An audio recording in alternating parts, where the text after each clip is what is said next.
প্রিয় শ্রোতা বন্ধুরা, আমি আজকে মৌসুমী মিত্র ভট্টাচার্যের লেখা ছোট গল্প শিকড়ের টান পাঠ করে শোনাচ্ছি। যদি আপনাদের ভালো লেগে থাকে তাহলে চ্যানেলটি সাবস্ক্রাইব করে পাশে থাকবেন। শুনতে থাকুন। বিয়ের পর অন্তরার দিনগুলো যেন প্রজাপতির ডানায় ভর করে উড়ে যাচ্ছে। এত রংচঙ্গে রঙিন, তবুও ধরে রাখা যায় না। এমএ পাশ করার পর অন্তরাকে যখন ওর বাবা জিজ্ঞাসা করেছিলেন, কিরে এবার সরকারি চাকরির পরীক্ষার জন্য তৈরি হবি নাকি, পিএইচডি করবি? মুহূর্তকাল না ভেবেই ও জবাব দিয়েছিল, অনেক হয়েছে বাবা, আর কিচ্ছু নয়, এখন শুধু খাবো আর ঘুমোবো। মেয়ের কথা শুনে ওর মা বলেছিলেন, বেশ, তবে গানের রেওয়াজ বন্ধ করা চলবে না। তারপর ওর বাবার উদ্দেশ্যে বলেছিলেন, এবার মেয়ের জন্য পাত্র দেখো, তবে হ্যাঁ, এমন পাত্র চাই যার পরিবারের সাথেও এমনভাবে থাকতে পারবে। অন্তরার বাবা সেই কথা রেখেছেন। বিয়ের পর ওকে এক গ্লাস জলও গড়িয়ে খেতে হয় না। শ্বশুর শাশুড়ির নয়নের মণি অন্তরা। নিত্য নতুন সাজগোজ, বেড়ানো, পার্টি, শপিং, এত আনন্দের মাঝে অন্তরার আজকাল কেন যেন মনে হয় জীবনে কোথাও একটা বড় ফাঁক থেকে গেছে। জীবনের সুর যেন তালে মিলছে না। শ্বশুর মলয়বাবুকে দেখলে এ কথাটা যেন বড় বেশি করে মনে পড়ে। মানস অফিস বেরোনোর আগেই ব্রেকফাস্ট করার সময় শিখা দেবী নিজে ছেলের তদারকি করেন। অন্তরা পাশে দাঁড়িয়ে থাকে। মানস একদিন অন্তরাকে বলেছিল, একসাথেই বসে পড়ো। ছেলের কথা শিখা দেবী সঙ্গে সঙ্গেই নাকচ করে দিয়ে বলেন, ও তো আর অফিস যাবে না, তোর সাথে তাড়াহুড়ো করে খাওয়ার কোনো দরকার নেই, আমাদের সাথে ধীরে সুস্থে খাবে। মনে মনে বলেন, এ যে রান্নাঘরের রাজনীতি। অন্তরা দেখে রোজই একঘেয়ে সাহেবি ঘরানার ব্রেকফাস্টে এরা অভ্যস্ত। একটু মুখ বদলানোর জন্য একদিন বলে, জল খাবারের মেনুতে মাঝে মধ্যে লুচি বা কচুরি আলুর দম হতে পারে না? মানুষ যেন আটকে ওঠে, উফ, এই তেল ঘিয়ের ক্যালোরি ঠাসা খাবার একদম না। শিখা দেবী ছেলের কথা কানেও নেন না। অন্তরাকে বলেন, তোমার সংসার, তোমার ইচ্ছে খাটবে না, তা কি হয়? তবে রান্নার মাসি তো এসব করতে পারবে না। ওকে যেমনটা বলা আছে তার বাইরেও কিছুই করতে চায় না। তাই এসব করতে হলে তোমাকেই দায়িত্ব নিতে হবে। দেখো যদি একা সব কিছু সামলাতে পারো। আর কথা বাড়ান না শিখা দেবী। ভালো করেই জানেন বৌমা আর এগোতে সাহস পাবে না।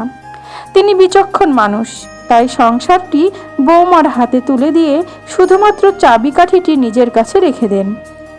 রোজকার মতো সেদিনও জল খাবারের পাট চুকলে শিখা দেবী স্নান সেরে ঠাকুর ঘরে ঢুকেছেন।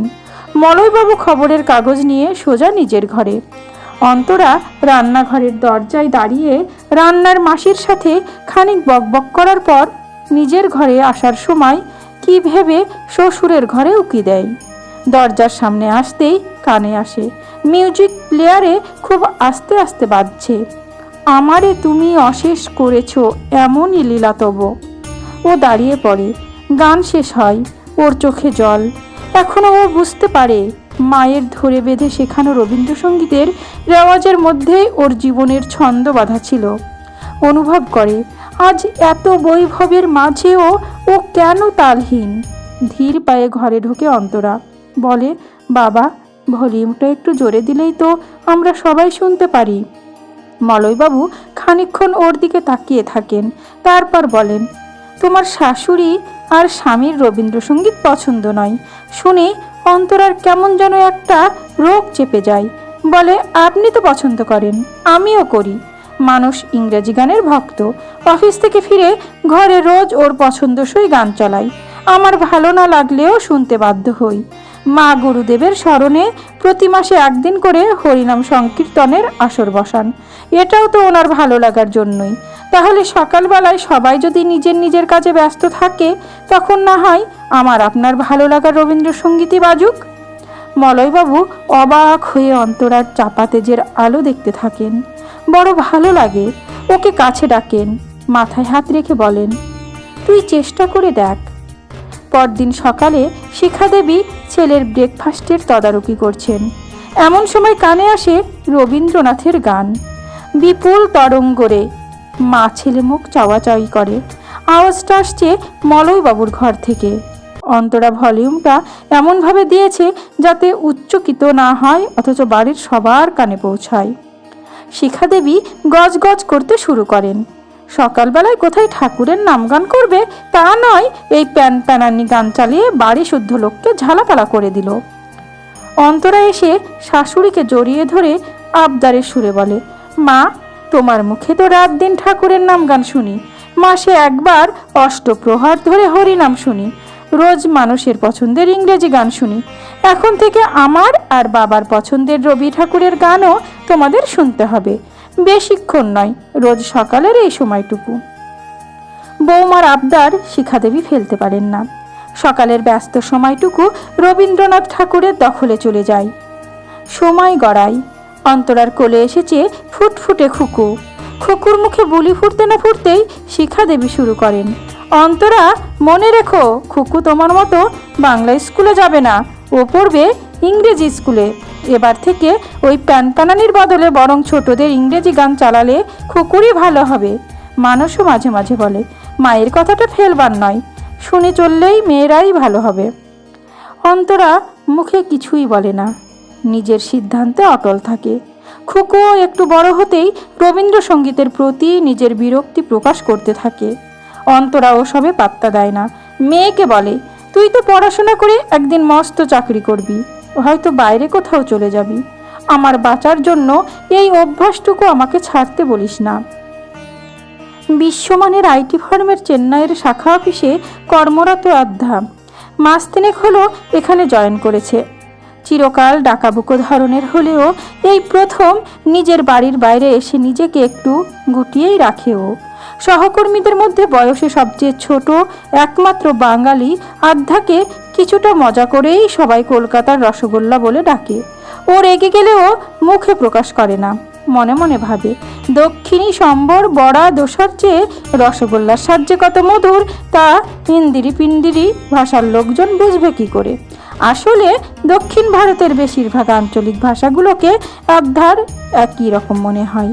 মাথা মুন্ড কিছু বুঝতে পারে না, তাই এসব ভাষাকে ও একান্তে ইন্দিরি পিন্দিরি ভাষা বলে। এখানে আসার পর ও এই অফিসে সাড়ম্বরে বড়দিন পালন হতে দেখেছে। শুনেছে বছরের বিভিন্ন দিনে গুটি কয়েক উৎসব একই সাথে সারা বিশ্বে ছড়িয়ে থাকা এই ফার্মের প্রতিটি শাখায় পালিত হয়।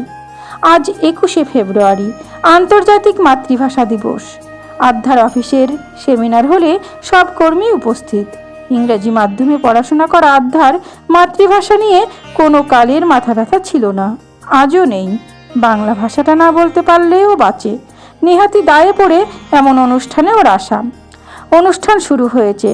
সহকর্মীরা যে যার নিজস্ব মাতৃভাষায় বক্তব্য রাখছে, গান, কবিতা, আবৃত্তি ইত্যাদি পরিবেশন করছে। হিন্দি আর ইংরেজি ভাষার অনুষ্ঠানগুলো ছাড়া সব কিছুই ওর একঘেয়ে মনে হতে থাকে।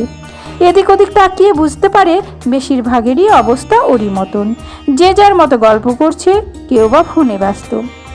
অনুষ্ঠান প্রায় শেষের দিকে। সঞ্চালক সবাইকে শুভেচ্ছা ধন্যবাদ জানাতে ব্যস্ত। দর্শকরাও সিট ছাড়ছে।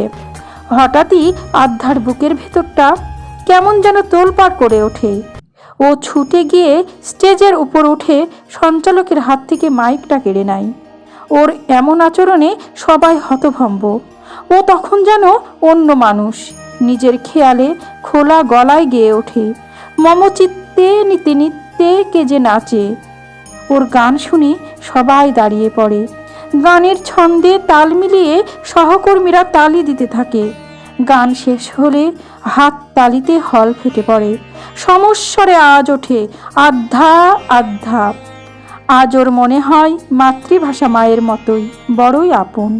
নিজের পছন্দ অপছন্দ বিরক্তি সবটুকু মায়ের ওপর উগরে দিলেও মা যেমন সবসময় ভালোবাসায় আগলে রাখে, ঠিক তেমনই বোধহয় এই বাংলা ভাষা।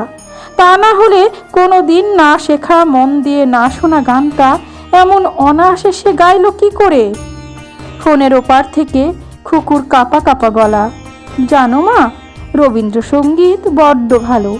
আমি এখন শুধুমাত্র কলকাতার রসগোল্লা নয়, আমি আধ্যা।